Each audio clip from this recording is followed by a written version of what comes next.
नमस्ते मित्रांनो, अंडरमॅनच्या या भागात तुमचं स्वागत आहे. मागच्या भागात आपण पाहिलं होतं वेनचाओ त्याच्या वडिलाला नमस्ते करते आणि हे पाहून जियांग हसतो, कारण त्याला कोणाची चाकरी करायला आवडत नाही. वेनचाओ म्हणतो, लान कुटुंबात इन लोखंड मिळाला आहे. तर वेन रुहान विचारतो, तू मिळवलं का? तर वेनचाओ यावर काही बोलत नाही. वेन रुहान जियांगला आवाज देतो आणि पुढे तो यंगमॅनला जायला सांगतो. तर जियांग म्हणतो, जियांग कुटुंब? वेन रुहान म्हणतो, तुला जे करायचं आहे ते कर, पण इन लोखंड मला पाहिजे. तर जियांग म्हणतो, धन्यवाद सरदार, तसंही मला इन लोखंडात काही रुची नाही, तरी मी तुमचा आदेश मान्य करतो, असं म्हणून तो तिथून निघून जातो. तो जाताच वेनचाओ वेन रुहानला विचारतो, बाबा तुम्ही याला यंगमॅनला का पाठवलं? वेन रुहान म्हणतो, तर तुला पाठवू का? वेनचाओ म्हणतो, हा विश्वास करण्यालायक योग्य नाही. तर वेन रुहान म्हणतो, म्हणून मी काही लोकांसोबत तुला पण पाठवत आहे. जर त्यांनी काही गडबड केली तर तुला माहीतच आहे काय करायचं आहे. तर वेनचाओ म्हणते, मग गुसूमध्ये सापडलेल्या तुकड्याचं काय? त्या तुकड्याला तिथेच ठेवायचं का? तर वेन रुहान म्हणतो, ते इन लोखंडावर नियंत्रण करू शकणार नाही, त्यांना मला सोपवावं लागेल. वेनचाओ काही बोलण्याच्या आधीच लाईट बंद होतात, म्हणजे विलन काही बोलणार नाही. तर आता वेनचाओ पुटपुटतो, तुमच्या परवानगीशिवाय मला माझं काम करावंच लागणार. कारण वेनचाओला जियांग आवडत नाही आणि त्याच्या वडिलांनी त्याला सोडून दुसऱ्याला काम दिलेलं हे पण त्याला आवडत नाही. सीन चेंज होतो. आता आपल्याला एक मैदानी भाग दाखवलेला आहे, जिथे सर्व विद्यार्थी आकाशकंदील बनवताना दिसतात. जिथे प्रत्येक विद्यार्थीला स्वतःचे कंदील स्वतःच बनवायचे असतात.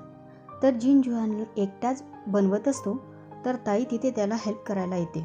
तर वी लानला म्हणतो, आपण दोघेही सोबत कंदील बनवू आपली इच्छापूर्ती करायला, त्यामुळे आपल्याला आयुष्याच्या संकटांना मिळून लढता येईल. तर लान म्हणतो, मला एकटंच राहण्याची सवय आहे. तर वी म्हणतो, तू तुझ्या सवयी बदलू पण शकतो. आणि हा बघ, हा कंदील मी तुझ्यासाठी बनवलेला आहे.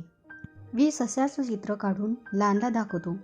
चित्र पाहून लान या सिरियलमध्ये पहिल्यांदा हसतो. एका खडूस मुलाची स्माईल इतकी पण सुंदर राहू शकते का? वी म्हणतो, तू हसला. लानला वाटतं हा मजाक करत आहे, म्हणून तो तलवार उचलतो. वी घाबरतो आणि मागे जातो. मागे नी असतो. नीचा कंदील धक्क्यामुळे जळतो. नी म्हणतो, माझा कंदील बेस्टात बेस्ट होता. मी त्याला इतक्या मेहनतीनं बनवला होता, तू त्याला कसा पेटवू शकतो? तर मी म्हणतो, भावानी, मी तुझ्यासाठी नवीन बनवून देतो. तर नी म्हणतो, हा पेपर किंगेमधल्या जुआंग वर्कचा बनला आहे. हा बारीक जसा सिकाडा पंख आणि आकर्षक जसा हिरवा मौल्यवान खडा. याची किंमत 1000 किमतीच्या सोन्या इतकी होती. तुला नाही झेपणार. यावरून आपल्याला हे कळतं की नीला कलाक्षेत्रात खूप जवळीकता होती. आता सर्व आकाशकंदील आकाशात उडवतात. मला हा गुलाबाचा आवडला. जिन जुआंग आणि ताई सोबत उभे असतात, एकमेकांना पाहून लाजतात. आता विष मागण्याच्या वेळेला नी मागतो, माझी पदवी चांगल्या रीतीनं उत्तीर्ण होऊ दे आणि मला इथे पुन्हा कधीच नको येऊ दे. वेनकिंगमध्ये माझी इच्छा आहे की माझा भाऊ सर्व संकटापासून सुरक्षित राहू दे. इच्छापूर्ती मागत असताना जियांग वेनकिनकडे पाहतो. काहीतरी झोलाय भावा. फी मागतो, माझी इच्छा आहे की मी नेहमी न्यायाच्या बाजूने उभा राहू आणि कोणतंही दुःख न मानता जगू. लानला वीचे हे विष ऐकून नवल वाटते. नेहमीप्रमाणे लान काही न बोलता फक्त इन लोखंडाच्या पिशवीकडे बघतो, म्हणजे त्याने मनोमन निर्णय घेतला होता की काम पूर्ण करायचे. लान येईनं दिलेलं विष मागताच वेनकिंग निघून जाते.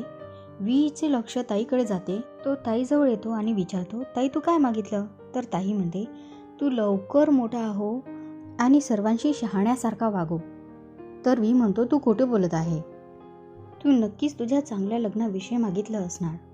असं ऐकताच मॅनमॅन हसत ताईकडे येते आणि म्हणते, कुमारी जियांग, तुमचं लग्न तर पहिलेच ठरलेलं आहे.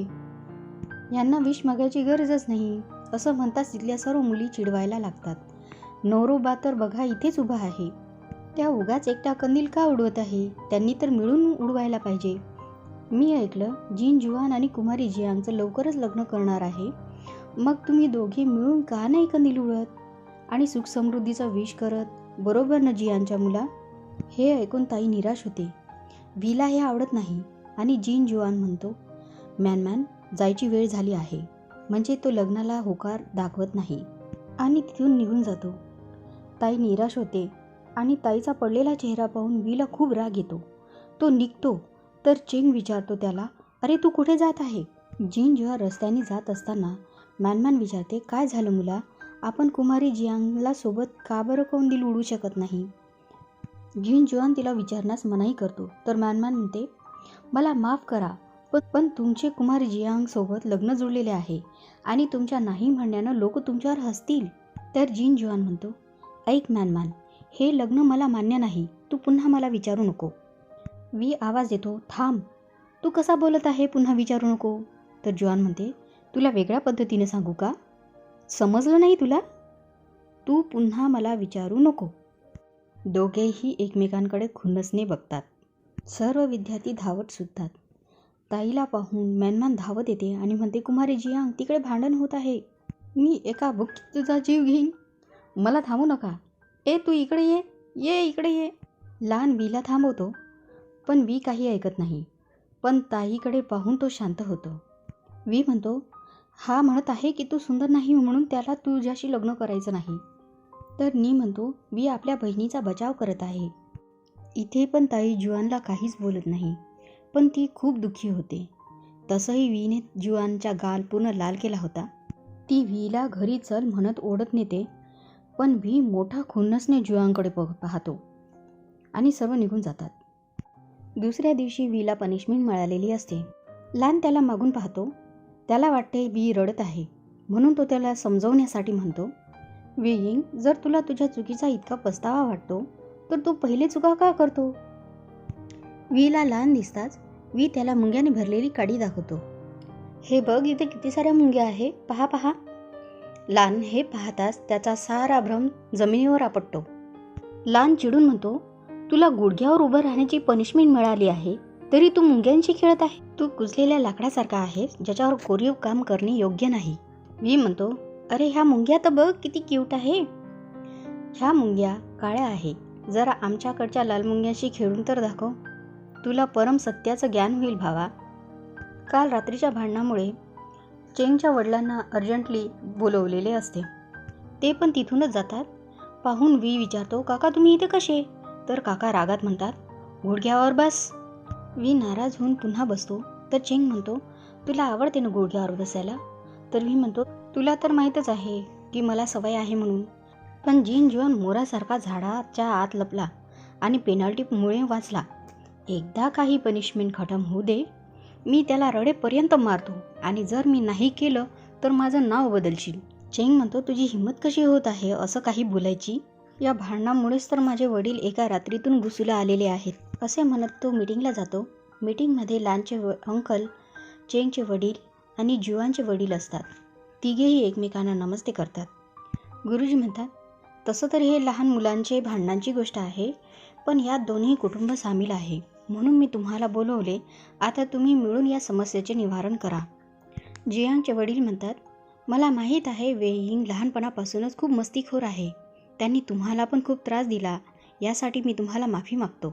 जुआनचे वडील म्हणतात, भावा जियांग, तुम्हाला माफी मागायची गरज नाही. मला ही गोष्ट आताच माहीत झाली आहे. मी माझ्या मुलाला कठोर शिक्षा देणार आहे. गुरुजी म्हणतात, तुम्ही त्या दोघांना एकट्यात समजवा. मी त्या दोघांनाही शिक्षा दिलेली आहे, पण लग्नविषय हा विचार करून निर्णय घ्या. जुआंगचे वडील म्हणतात, ते तर बरोबर बोलत आहे. लग्न या विषयाला आपण हलक्यात नाही घेऊ शकत. तर चेंगचे वडील म्हणतात, मी तुम्हाला विनंती करतो. अहो विनंती कशाला, हक्काने बोला जे बोलायचं आहे ते. तर चेंगचे वडील म्हणतात, आम्ही यंगपॅनचे निवासी आहोत. निसर्गाने दाखवलेल्या रस्त्यावर आम्ही चालतो.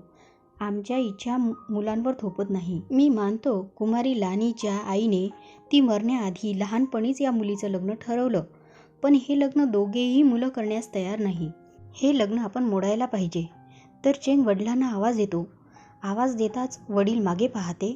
मागे पाहताच चेंग पुन्हा खाली पाहतो. जुआंगचे वडील हसून म्हणतात, भावा जुआंग, ते मुलं आहेत, त्यांना खरा खोट्याची ओळख नसते. आपण या गोष्टींना दुर्लक्ष करायला पाहिजे. चेंगचे वडील म्हणतात, भावा आपण त्यांचं लग्न ठरवू शकतो, पण जबरदस्ती लावू नाही शकत, कारण त्यांना आयुष्य काढायचं आहे. हे ऐकून जुआनचे वडील चूप होतात. काही विचार करून जुआनचे वडील म्हणतात, कदाचित माझ्या मुलाच्या नशिबात इतकी चांगली मुलगीच नाही, तरी यामुळे आपल्या संबंधात काही फरक पडणार नाही. असे म्हणत ते दोघेही आनंदाने जुआन आणि यानलीचं लग्न मोडतात. पण चेंगला हे ऐकून खूप दुःख होते, कारण त्याला माहीत असतं की त्याच्या बहिणीला जुआन आवडतो. तो धावत वीकडे जातो. खूप वाईट बातमी आहे वी, त्यांचं लग्न मोडत आहे. तर वीला खूप शॉक लागतो. वी म्हणतो, हा असा नाही मानणार. तो तलवार घेऊन निघतो. तर चेंग म्हणतो, हे वडिलांचा निर्णय आहे. त्याला पुन्हा धक्का बसतो. वी विचारतो, ताई कुठे आहे? तर ती खोलीवर असेल. असं ऐकताच तो त्या खोलीकडे धावत निघतो. तर हा भाग इथेच खतम होत आहे. भेटूया पुढच्या भागात. तोपर्यंत बाय बाय.